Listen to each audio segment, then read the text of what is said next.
ഓം ശ്രീ ഗുരുഭ്യോ നമ. ജ്യോതിർഗമ ചാനലിലേക്ക് ഏവർക്കും സ്വാഗതം.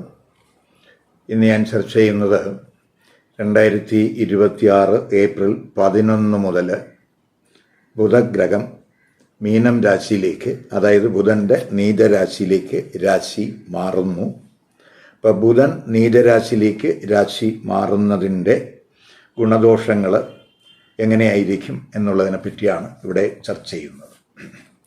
ഇപ്പോൾ 2026 ഏപ്രിൽ 11 ബുധൻ മീനം രാശിയിലേക്ക്, ബുധൻ്റെ നീചരാശിയിലേക്ക് രാശി മാറുന്നത്. ഏപ്രിൽ 29 വരെ ഏകദേശം 19 ദിവസം ബുധൻ മീനം രാശിയിൽ നീചസ്ഥിതിയിൽ ആയിരിക്കും.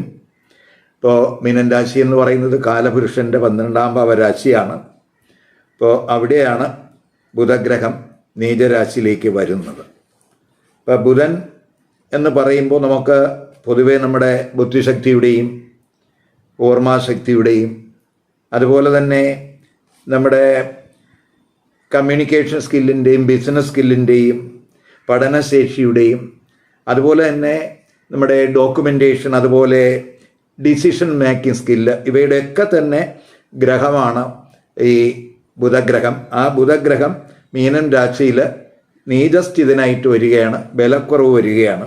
ഇപ്പോൾ ബുധൻ മീനം രാശിയിൽ നീചസ്ഥിതനാകുക എന്ന് പറയുമ്പോൾ പൊതുവെ എല്ലാ കൂറുകാരെ സംബന്ധിച്ചിടത്തോളം ആ ബുധൻ്റെ ഒരു നീചസ്ഥിതി എന്ന് പറയുന്നത് നമുക്ക് ഒരു കൺഫ്യൂഷൻ, എല്ലാ കാര്യത്തിലും കൺഫ്യൂഷൻ ഉണ്ടാകാം. തീരുമാനങ്ങൾ എടുക്കുമ്പോൾ ഒരു ഡിലേ, അല്ലെങ്കിൽ തീരുമാനം എടുക്കാനൊക്കെ ഒരു ശ്രദ്ധ കൊടുക്കേണ്ടുന്ന സമയമാണ്. സ്പീച്ചിൽ ശ്രദ്ധിക്കണം. കമ്മ്യൂണിക്കേഷൻ പ്രോബ്ലമൊക്കെ ഉണ്ടാകാവുന്ന സമയമാണ്. അതുപോലെ തെറ്റ് ചെയ്യാനുള്ള പ്രവണതയൊക്കെ ചിലപ്പോൾ നമുക്കുണ്ടാകും. അതുപോലെ തന്നെ നമുക്ക് ഈ കാര്യങ്ങളെല്ലാം വിവേചിച്ച് അറിയാനുള്ള ഒരു കഴിവൊക്കെ ചിലപ്പോൾ ഈ ബുധന് ബലക്കുറവ് വരുമ്പം വരാൻ സാധ്യതയുണ്ട്. അപ്പോൾ ഇത്രയും കാര്യങ്ങളിലൊക്കെ പൊതുവായിട്ട് എല്ലാവരെയും ആ ബുധൻ്റെ നീചസ്ഥിതി കൊണ്ട് അങ്ങനെ ഒരു അവസ്ഥയുണ്ടാകാം. പക്ഷേ ബുധൻ നീചസ്ഥിതിയിൽ വരിക എന്ന് പറയുമ്പോൾ അത് ഓരോ കൂറുകാരെയും ലഗ്നക്കാരെയും വ്യത്യസ്തമായിട്ടാണ് സ്വാധീനിക്കുന്നത്. അതെങ്ങനെയാണ് എന്നുള്ളതാണ് ഇവിടെ ചർച്ച ചെയ്യുന്നത് ഈ വീഡിയോയിൽ. മേടം, ഇടവം, മിഥുനം, കർക്കിടക കൂറുകാർക്കും ലഗ്നക്കാർക്കും ബുധൻ നീചസ്ഥിതനാകുന്നതിൻ്റെ ഗുണദോഷങ്ങൾ എന്തൊക്കെയാകും എന്നുള്ളതാണ് ചർച്ച ചെയ്യുന്നത്. ആദ്യമായിട്ട് മേടക്കൂറുകാർക്കും മേട ലഗ്നക്കാർക്കും, അതായത് അശ്വതി, ഭരണി, കാർത്തിക നക്ഷത്രത്തിൻ്റെ ആദ്യ പാദത്തിൽ പെടുന്നവർക്ക് ബുധൻ മീനൻ രാശിയിൽ നീചസ്ഥിതനാകുന്നത് എന്ത് ഇമ്പാക്റ്റ് ഉണ്ടാക്കും നോക്കാം. ഇപ്പോൾ മേടക്കൂറുകാർക്കും മേടലഗ്നക്കാർക്കും ബുധൻ എന്ന് പറയുന്നത് 3ാം ഭാവാധിപനുമാണ്, 6ാം ഭാവാധിപനുമാണ്. ആ ബുധൻ ഏപ്രിൽ 11 അവരുടെ 12ാം ഭാവരാശിയിലേക്കാണ് ആ ബുധൻ രാശി മാറുന്നത്. ഏപ്രിൽ 29 വരെ ആ ബുധൻ 12ാം ഭാവരാശിയിലുണ്ടാകും. ഈ 12ാം ഭാവരാശി എന്ന് പറയുന്നത് ബുധൻ്റെ നീചരാശിയാണ്. ആ രാശിയിൽ സൂര്യൻ ഇപ്പോൾ ഉണ്ട്, അതുപോലെ ശനി, അതുപോലെ ചൊവ്വ ഒക്കെ ആ 12ാം ഭാവരാശിയിൽ സ്ഥിതി ചെയ്യുന്ന സമയമാണ്. അപ്പോൾ പൊതുവെ ഈ 3ാം ഭാവാധിപനായിട്ടുള്ള ഒരു ഗ്രഹം 12 നീചസ്ഥിതനാകുക എന്ന് പറയുമ്പോൾ പൊതുവെ നമുക്ക് നമ്മുടെ ഈ എഫർട്ടിൽ, നമ്മുടെ പ്രവർത്തനങ്ങളിലൊക്കെ ഒരു ഊർജ്ജസ്വലത കുറയാൻ സാധ്യതയുണ്ട്, ഒരു ഉന്മേഷക്കുറവിന് സാധ്യതയുണ്ട്. അതുപോലെ നമുക്ക് ഈ കോമ്പറ്റിറ്റീവ് തലത്തിലൊക്കെ ഒരു സ്പിരിറ്റ് കുറയാൻ സാധ്യതയുണ്ട്. അതുപോലെ തന്നെ നമ്മുടെ പൊതുവെ നമുക്ക് ഈ വിദേശ യാത്രയുമായിട്ടൊക്കെ ബന്ധപ്പെട്ടൊക്കെ നമുക്ക് എന്തെങ്കിലുമൊക്കെ ചിലപ്പോൾ രേഖകളിൽ, വിദേശ യാത്രാ സംബന്ധമായിട്ടുള്ള രേഖകളിലൊക്കെ എന്തെങ്കിലുമൊക്കെ പ്രശ്നങ്ങൾ ചിലപ്പോൾ ഉണ്ടാകാൻ സാധ്യതയുണ്ട്. ചിലപ്പോൾ വിസ കിട്ടുന്നതിനൊക്കെ എന്തെങ്കിലും തടസ്സമോ കാലതാമസമോ ഒക്കെ ചിലപ്പോൾ ഈ 3ാം ഭാവാധിപനായിട്ടുള്ള ബുധൻ 12 നീചസ്ഥിതിയിൽ വരിക വഴി അതിനുള്ള സാധ്യത കാണുന്നുണ്ട്. നമ്മുടെ ഡോക്യുമെൻറ്റേഷനിൽ, നമ്മുടെ രേഖകളിലൊക്കെ എന്തെങ്കിലുമൊക്കെ എറർ ചിലപ്പോൾ ഈ സമയത്ത് ഉണ്ടാകാനും സാധ്യത കാണുന്നുണ്ട്. അപ്പോൾ വിദേശ യാത്രകളിലൊക്കെ ഒരു കെയർ വേണ്ടുന്ന സമയമാണ്. അതുപോലെ ഈ കമ്മ്യൂണിക്കേഷൻ, പ്രത്യേകിച്ച് സഹപ്രവർത്തകരുമായിട്ടുള്ള കമ്മ്യൂണിക്കേഷനിലൊക്കെ ഒരു കെയർ വേണം. അതുപോലെ നമ്മൾ പ്രത്യേകിച്ച് മൂന്നാം ഭാവാധിപന് ബലക്കുറവ് വരിക എന്ന് പറയുമ്പോൾ അത് എഴുത്തുകാർ വരും, പ്രഭാഷകർ വരും, മീഡിയ പ്രവർത്തകർ വരും, അതുപോലെ പ്രസാധകർ വരും. അവരുടെയൊക്കെ പ്രവർത്തനത്തിലൊക്കെ ഒരു ശ്രദ്ധ കൊടുക്കേണ്ടുന്ന സമയമായിട്ട് കാണുന്നുണ്ട്. അതല്ലാതെ ഇപ്പോൾ നമ്മൾ എന്തെങ്കിലും പ്രഭാഷണങ്ങളിലൊക്കെ നമുക്ക് ചിലപ്പോൾ അവരുടെ പ്രഭാഷണത്തിലൊക്കെ ചില വിമർശനങ്ങളൊക്കെ ചിലപ്പോൾ ഈ സമയത്തൊക്കെ ഉണ്ടാകാൻ സാധ്യതയുണ്ട്. അപ്പോൾ അല്പം കമ്മ്യൂണിക്കേഷൻ റിലേറ്റഡ് ആയിട്ടുള്ള കാര്യങ്ങളിലൊക്കെ അല്പം ശ്രദ്ധ കൊടുക്കേണ്ടുന്ന സമയമാണ്. ഇപ്പോൾ ഡിജിറ്റൽ തലത്തിലുള്ള ട്രാൻസാക്ഷനിൽ കയറി വേണം, മാർക്കറ്റിങ്ങിലൊക്കെ കയറി വേണം. പ്രത്യേകിച്ച് ഒരു 19 ദിവസത്തോളം ആ മൂന്നാം ഭാവാധിപനായിട്ടുള്ള ബുധന് ബലക്കുറവ് വരികയാണ്. ഇപ്പം ചിലർക്ക് ചിലപ്പോൾ അവർ പ്ലാൻ ചെയ്യാത്ത രീതിയിലുള്ള ചെലവ് ചിലപ്പോൾ ഈ സമയത്ത് വന്നുപെടാൻ സാധ്യതയുണ്ട്. അതുപോലെ 12-ലാണ് വരുന്നു എന്നുള്ളത് കൊണ്ട് ചിലപ്പോൾ ഉറക്കക്കുറവ്, അമിതമായിട്ടുള്ള ചിന്തകൾ, അതുപോലെ തന്നെ നമുക്ക് ധനപരമായിട്ടുള്ള തീരുമാനങ്ങൾ, ഇത്തരം കാര്യങ്ങളിലൊക്കെ തീരുമാനങ്ങൾ എടുക്കുമ്പോഴൊക്കെ ഒരു ശ്രദ്ധ വേണ്ടുന്ന സമയമാണ്. എങ്കിലും നമ്മൾ പ്രത്യേകിച്ച് ബുധൻ നീചസ്ഥിതിയിലാണെങ്കിലും വിദേശത്ത് വർക്ക് ചെയ്യുന്നവരെ സംബന്ധിച്ചിടത്തോളം വിദേശത്ത് വർക്ക് ചെയ്യുന്നവർക്കും അവിടെ പ്രത്യേകിച്ച് എന്തെങ്കിലുമൊക്കെ വർക്ക് പ്രഷറിനൊക്കെ സാധ്യത കാണുന്നുണ്ട്. അതുപോലെ ഈ മൂന്നാം ഭാവാധിപന് ബലക്കുറവ് വരുമ്പോൾ സഹോദരങ്ങൾ മൂലം ചിലപ്പോൾ ഒരു സഡനായിട്ടുള്ള എന്തെങ്കിലുമൊക്കെ എക്സ്പെൻഡിച്ചർ കൂടാൻ സാധ്യതയുണ്ട്. ചിലപ്പോൾ അവരിൽ നിന്നൊക്കെ അകന്നു നിൽക്കുന്നതിനൊക്കെ ഒരു സാധ്യത ഈ സമയത്ത് കാണുന്നുണ്ട്. അവരുമായിട്ടുള്ള കമ്മ്യൂണിക്കേഷനൊക്കെ ഗുണകരമാകണമെന്നില്ല. അതുപോലെ തന്നെ അവരുടെ തൊഴിലിലും ചില പ്രയാസങ്ങൾ ചിലപ്പോൾ ഈ സമയത്ത് ഉണ്ടായെന്ന് വരാം. ഇപ്പോൾ പൊതുവേ നമുക്ക് 6ാം ഭാവാധിപനും കൂടിയാണ് ബുധൻ. ആ 6ാം ഭാവാധിപനായിട്ടുള്ള ബുധൻ 12-ൽ വരിക എന്ന് പറയുമ്പോൾ അത് വിപരീത രാജയോഗമാണ്. അപ്പോൾ അത് ചിലപ്പോൾ ഈ വിദേശത്തൊക്കെ വർക്ക് ചെയ്യുന്നവർക്ക് ഈ 6ാം ഭാവാധിപൻ 12-ൽ നീചസ്ഥിതനാകുമ്പോൾ അവിടെ എന്തെങ്കിലുമൊക്കെ തൊഴിലിടത്ത് എന്തെങ്കിലുമൊക്കെ പ്രശ്നങ്ങളൊക്കെ വരാൻ സാധ്യതയുണ്ട്. അപ്പോൾ അവിടുത്തെ കമ്മ്യൂണിക്കേഷനിലൊക്കെ വളരെ ശ്രദ്ധ വേണ്ടുന്ന സമയമാണ്. അതേസമയം ഈ 12-ൽ നിൽക്കുന്ന ബുധൻ 6-ലേക്ക് ഉച്ചദൃഷ്ടി ചെയ്യുന്നുണ്ട്. അപ്പോൾ 6ാം ഭാവാധിപൻ 12 വരുന്നു, വിപരീത രാജയോഗമാണ്. ആ ബുധൻ 6-ലേക്ക് ഉച്ചദൃഷ്ടി ചെയ്യുന്നുണ്ട്. അതൊക്കെ നമുക്ക് 6ാം ഭാവാധിപൻ ഉച്ചദൃഷ്ടി ചെയ്യുമ്പോൾ സ്വാഭാവികമായിട്ട് നമുക്ക് ശത്രുക്കളുടെയൊക്കെ ശല്യം കുറയാം. അതുപോലെ നമുക്ക് ഈ കോടതി വ്യവഹാരങ്ങളിലൊക്കെ എന്തെങ്കിലുമൊക്കെ ആനുകൂല്യങ്ങൾ അല്ലെങ്കിൽ അനുകൂലമായിട്ടുള്ള ഒരു തീർപ്പൊക്കെ ഉണ്ടാകാൻ സാധ്യതയുണ്ട്. അതുപോലെ ഇവിടെ തൊഴിലുമായിട്ട് ബന്ധപ്പെട്ടൊക്കെ പ്രവർത്തിക്കുന്നവർക്ക് ഇവിടുത്തെ തൊഴിലിൽ ചെറിയ അവിടുത്തെ പ്രോബ്ലങ്ങളൊക്കെ പരിഹരിക്കാൻ കഴിയുന്നൊരു സമയമാണ്.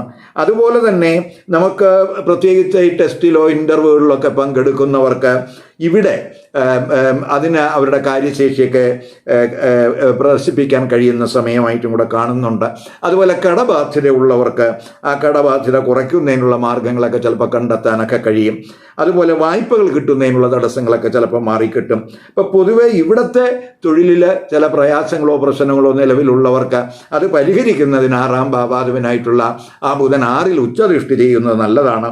സാമ്പത്തിക പ്രശ്നങ്ങൾക്കൊരു പരിഹാരമൊക്കെ ഉണ്ടാകും. പൊതുവെ ആരോഗ്യ പ്രശ്നങ്ങൾക്കും ഒരു ആശ്വാസം ഉണ്ടാകുന്ന സമയമെന്ന് പറയാം. ബന്ധുക്കളുടെയൊക്കെ സഹായം ചിലപ്പോൾ ഈ സമയത്ത് ഉണ്ടാകാനും സാധ്യതയുണ്ട്. ഇനി ഇടവക്കൂറുകാർക്കും ഇടവ ലഗ്നക്കാർക്കും ബുധൻ മീനം രാശിയിലേക്ക് നീചരാശിയിലേക്ക് രാശി മാറുന്നത് എന്ത് ഇമ്പാക്റ്റ് ഉണ്ടാക്കും നോക്കാം. ഇടവക്കൂറുകാർ എന്ന് പറയുമ്പോൾ കാർത്തിക നക്ഷത്രത്തിൻ്റെ അവസാനത്തെ 3 പാദം, അതുപോലെ രോഹിണി മകയിരം നക്ഷത്രത്തിൻ്റെ ആദ്യത്തെ 2 പാദത്തിൽ പെടുന്നവരാണ്. ഇടവക്കൂറുകാർക്കും ഇടവ ലഗ്നക്കാർക്കും ബുധൻ 2ാം ഭാവാധിപനാണ്, ധനഭാവാധിപനാണ്, 5ാം ഭാവാധിപനും ആണ്. അപ്പോൾ ഈ 2ഉം 5ഉം ഭാവാധിപനായിട്ടുള്ള ബുധൻ ഏപ്രിൽ 11-ന് അവരുടെ 11ാം ഭാവരാശിയിലേക്കാണ് രാശി മാറുന്നത്. ഈ 11ാം ഭാവരാശി ബുധനെ സംബന്ധിച്ചിടത്തോളം നീചരാശിയാണ്. ആ 11-ൽ ഇപ്പോൾ ശനി, അതുപോലെ ചൊവ്വ, അതുപോലെ സൂര്യനൊക്കെ സ്ഥിതി ചെയ്യുന്ന സമയമാണ്. പ്രത്യേകിച്ച് ഈ 2ാം ഭാവാധിപനായിട്ടുള്ള ഒരു ഗ്രഹം 11-ൽ നീചസ്ഥിതനാകുമ്പോൾ നമ്മൾ ഈ പ്രത്യേകിച്ച് ധനപരമായ വിഷയങ്ങളാണ് 2ാം ഭാവം എന്ന് പറയുന്നത്. അപ്പോൾ ഈ 2ാം ഭാവാധിപന് ബലക്കുറവ് വരുമ്പോൾ സ്വാഭാവികമായിട്ടും ധനപരമായിട്ടുള്ള തീരുമാനങ്ങൾ എടുക്കുമ്പോഴൊക്കെ നമ്മൾ ഒരു ശ്രദ്ധ വേണം. അതുപോലെ അത് 11-ലാകുമ്പോൾ പ്രത്യേകിച്ച് സുഹൃത്തുക്കൾ, അതുപോലെ സാമൂഹ്യ ബന്ധങ്ങൾ, സുഹൃത്തുക്കളുടെയൊക്കെ ഉപദേശങ്ങൾ, അത് ഇപ്പോൾ സുഹൃത്തുക്കളുടെയൊക്കെ എന്തെങ്കിലും ഉപദേശം കേട്ടൊക്കെ ആക്ട് ചെയ്യുന്ന അത്ര ഗുണം ചെയ്യണമെന്നില്ല. അത് പ്രോപ്പറായിട്ടുള്ള ഒരു അഡ്വൈസ് ആകണമെന്നില്ല എന്നും കൂടെ മനസ്സിലാക്കുക.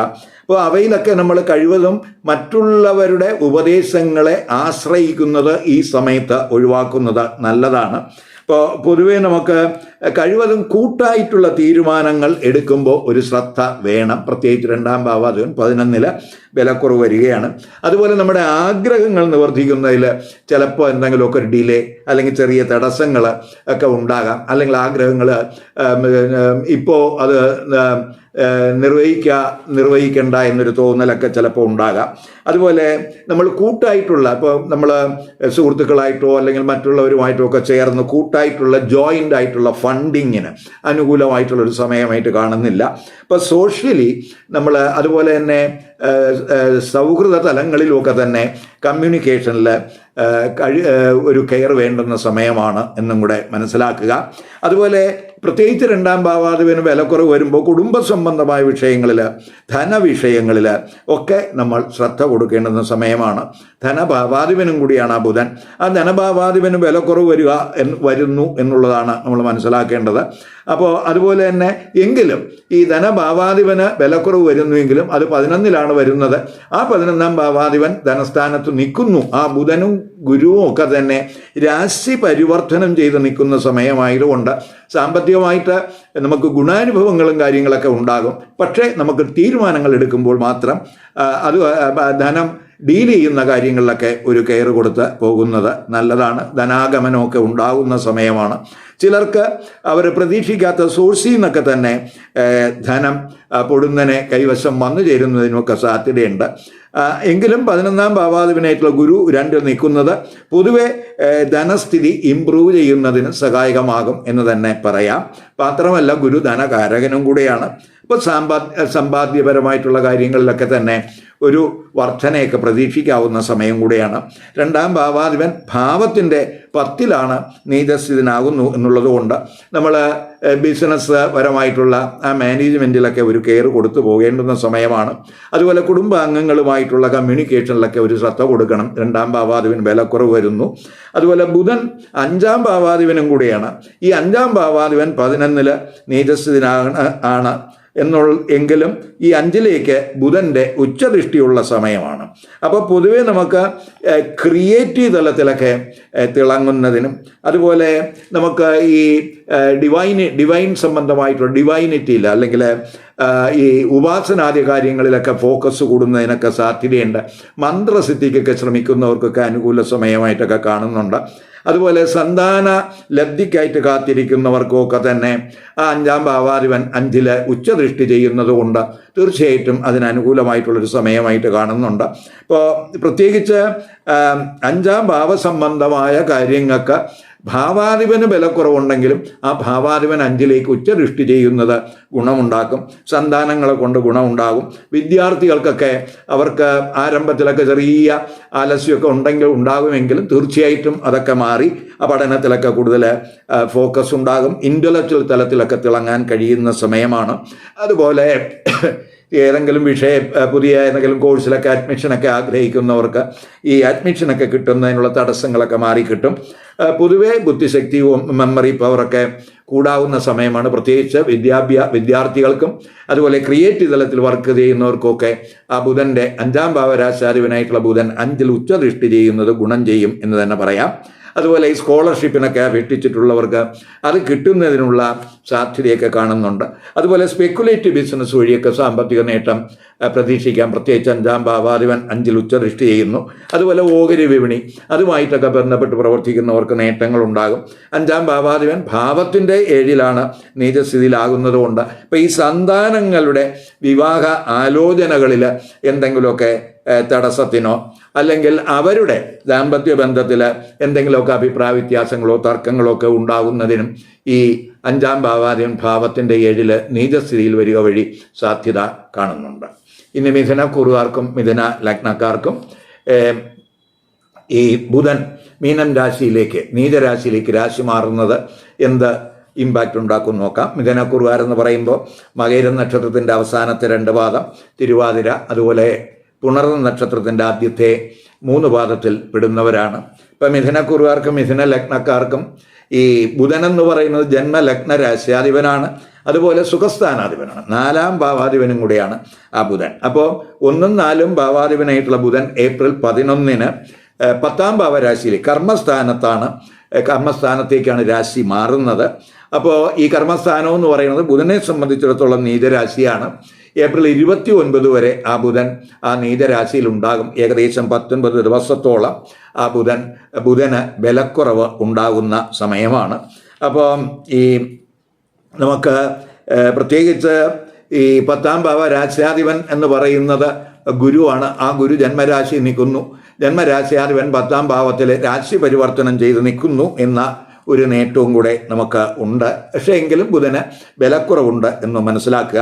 ഇപ്പം ജന്മരാശ്യാധിപന് ബലക്കുറവ് വരികയാണ്. ഇപ്പം ജന്മരാശ്യാധിപന് ബലമില്ലാതെ വരിക എന്ന് പറയുമ്പോൾ പൊതുവേ നമുക്ക് നമ്മുടെ ആശയങ്ങൾ എക്സ്പ്രസ് ചെയ്യുന്നതിൽ ഒരു ഒരു ഒരു ക്ലാരിറ്റി കുറവൊക്കെ ചിലപ്പോൾ ഈ സമയത്ത് ഉണ്ടാകാൻ സാധ്യതയുണ്ട്. അതുപോലെ നമുക്ക് എന്തെങ്കിലും രേഖകൾ അല്ലെങ്കിൽ പ്രമാണങ്ങൾ ഒക്കെ ചമയ്ക്കുമ്പോൾ അല്ലെങ്കിൽ മെസ്സേജുകളൊക്കെ അയക്കുമ്പോൾ ഒക്കെ നമ്മൾ വളരെ ശ്രദ്ധിക്കേണ്ടുന്ന സമയമാണ്.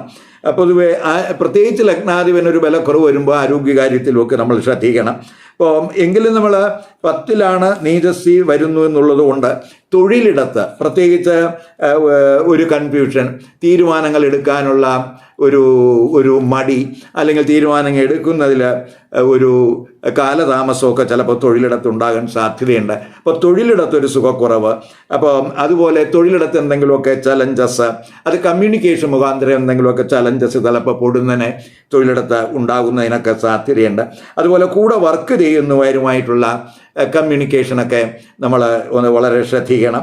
അതുപോലെ അവരുമായിട്ട് നമുക്ക് ചിലപ്പോൾ അഭിപ്രായ വ്യത്യാസങ്ങൾ ഉണ്ടാകാൻ കമ്മ്യൂണിക്കേഷൻ മുഖാന്തരം. അപ്പോൾ അവിടെയൊക്കെ ഒരു കെയർ കൊടുത്ത് പോകണം. തൊഴിലിടത്ത് നമ്മൾ കഴിവതും ഒരു ഇമ്പോർട്ടൻ്റ് ആയിട്ടുള്ള തീരുമാനങ്ങൾ എടുക്കുമ്പോൾ അത് നമ്മൾ കഴിവതും പൊടുന്നതിനെ എടുക്കാതിരിക്കാൻ ശ്രദ്ധിക്കുക. ഒരു തീരുമാനമൊക്കെ എടുക്കുമ്പോൾ കഴിവതും നമ്മൾ മുതിർന്നവരുമായിട്ടൊക്കെ ആലോചിച്ച് തീരുമാനം എടുക്കുന്നതിന് ശ്രദ്ധ കൊടുക്കുന്നത് നല്ലതാണ്. പൊതുവെ പ്രൊഫഷണൽ തലത്തിൽ നമ്മൾ സംസാരത്തിലായാലും അതുപോലെ തന്നെ നമ്മുടെ പ്രൊഫഷണൽ തലത്തിൽ നമ്മൾ എന്തെങ്കിലുമൊക്കെ റിമാർക്സുകളൊക്കെ എഴുതുമ്പോൾ, പ്രത്യേകിച്ച് ഫയലുകളിലൊക്കെ റിമാർക്സ് എഴുതുമ്പോഴൊക്കെ ഒരു കെയർ കൊടുത്തു പോകണം.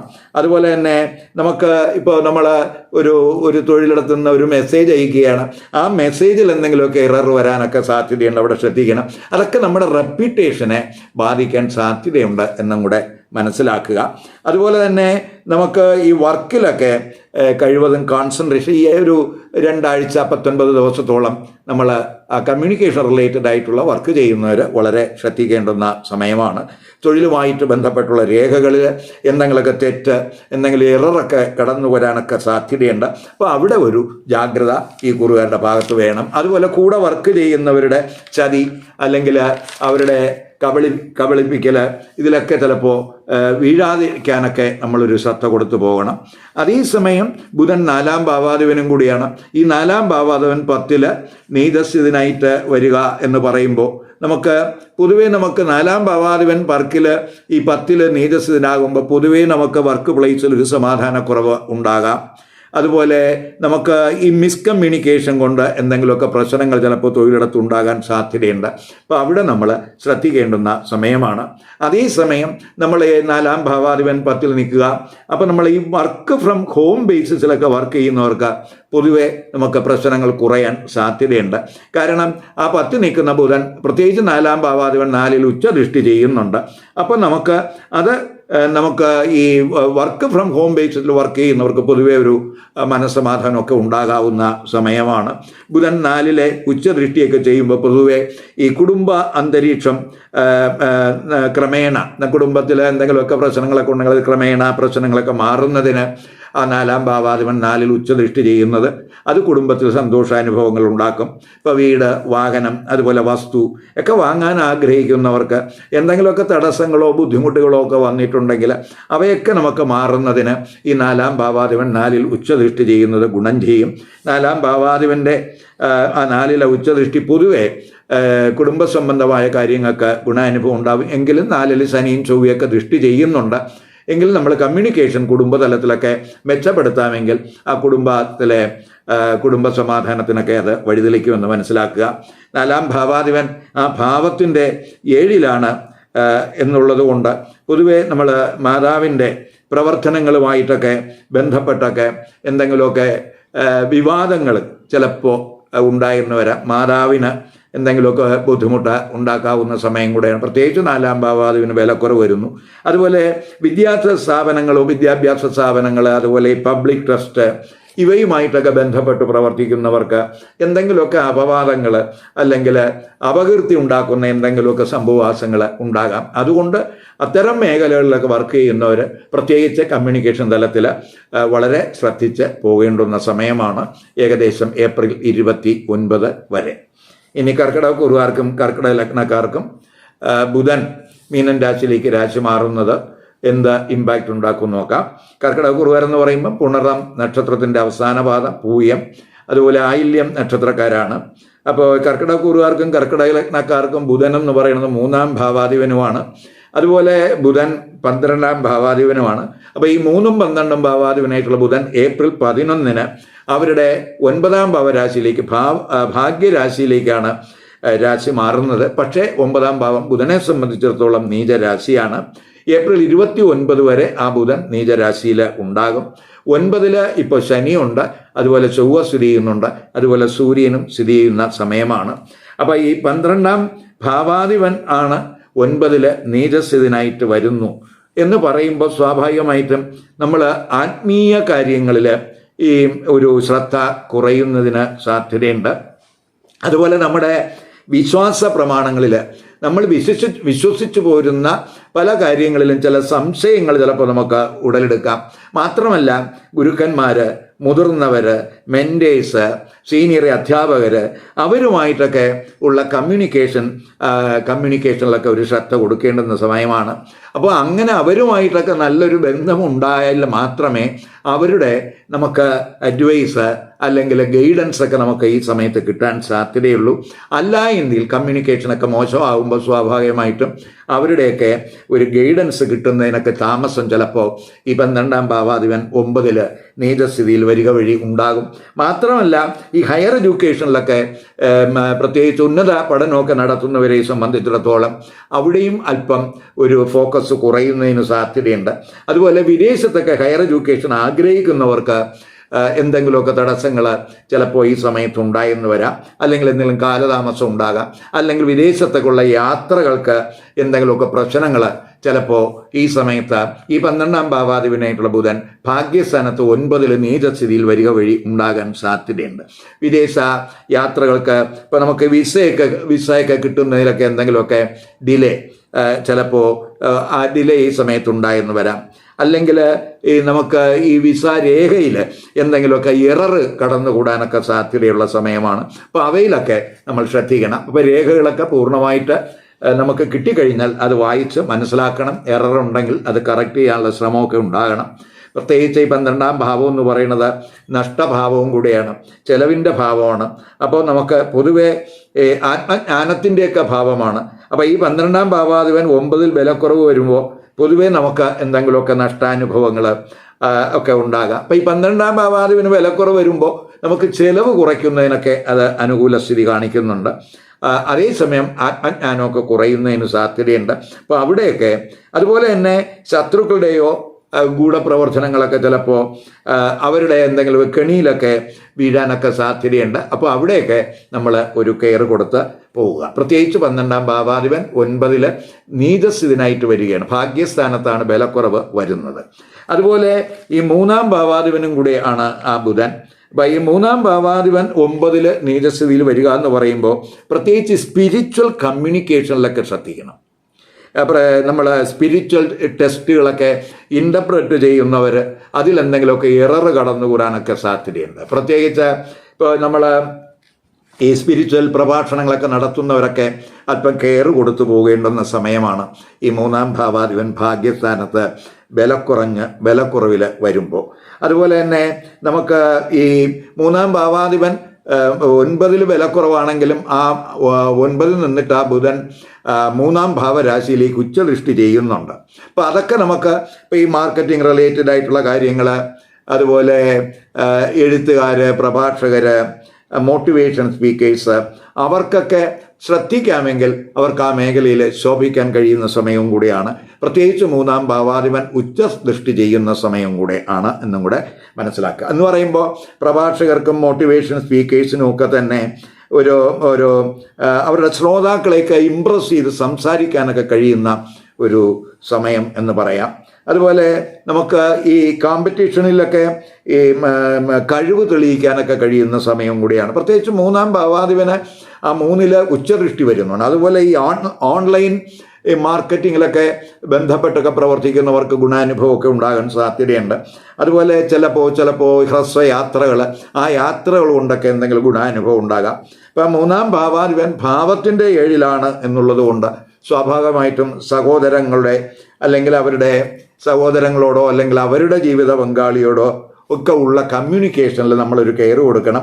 പൊതുവേ നമുക്ക് ഈ സമയത്ത് ഈ കുറുകാർ സ്പിരിച്വൽ തലത്തിൽ ഫോക്കസ് കൂടേണ്ടുന്ന സമയമാണ്. കാരണം 9-ൽ ആ ബുധന് നീചസ്ഥിതി വരികയാണ്. അപ്പോൾ അവിടെ ആ 9-ൽ ബുധന് നീചസ്ഥിതി വരുമ്പോൾ നമുക്ക് ആത്മീയ തലത്തിൽ കൂടുതൽ ശ്രദ്ധ കൊടുക്കുക, കൂടുതൽ പ്രത്യേകിച്ച് ആത്മീയ ഗ്രന്ഥങ്ങളൊക്കെ വായിക്കുക, അതിലൊക്കെ അങ്ങനെ കൂടുതൽ ശ്രദ്ധ കൊടുത്ത് ഉപാസനാദി കാര്യങ്ങളിലൊക്കെ കൂടുതൽ ശ്രദ്ധ കൊടുത്ത് നമ്മൾ ഡിവൈൻ ബ്ലെസ്സിങ്സിന് ഉള്ള ഒരു ശ്രമം ഈ സമയത്ത് നടത്തുന്നത് നല്ലതാണ്. ഈ വീഡിയോ ഇഷ്ടപ്പെട്ടുവെങ്കിൽ ലൈക്ക് ചെയ്യുക, ഷെയർ ചെയ്യുക, അതുപോലെ സബ്സ്ക്രൈബ് ചെയ്യാത്തവർ സബ്സ്ക്രൈബ് ചെയ്ത് കാണുക. മറ്റൊരു പുതിയ വിഷയമായി അടുത്ത വീഡിയോയിൽ കാണാം. നമസ്കാരം.